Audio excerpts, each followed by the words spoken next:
Amy and Sheldon's first kiss, in real life, Jim had the flu that week. And so in between kisses, I was like rinsing my mouth out with like hydrogen peroxide, trying not to get sick. And I didn't get sick, so that was good.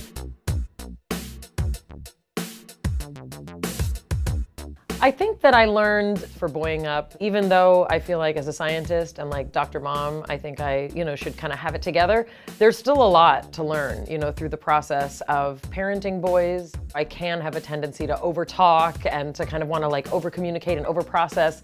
And boys don't always want to communicate that way, and you can't take it personally. So that's something that I really learned, I think specifically as I took a step back and wrote this book.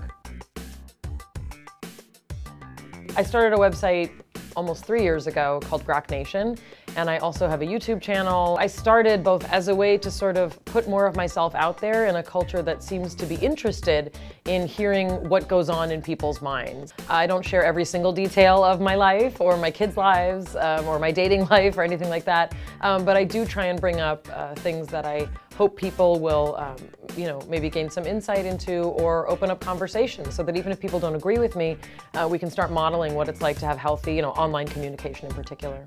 I get to see some nice stuff, and obviously if stuff is bad, unfortunately I hear about it other ways, usually from my mother. She'll be like, why did they say this about you? But generally speaking, I think, it's kind of like reading reviews, it's all there. You don't just get to read good reviews of yourself or your work, so it's a mixed bag. I think because I'm used to being a minority as a woman in science, when I was in academia, women are certainly outnumbered by men.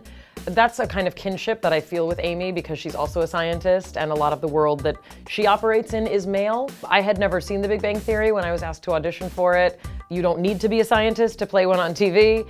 I'm very grateful that I get to sort of still be the face of a woman scientist publicly. I'm certainly the only science geek and comic book geek and superhero geek on the cast. No one wants to hear about how excited I am when it's a comic book episode.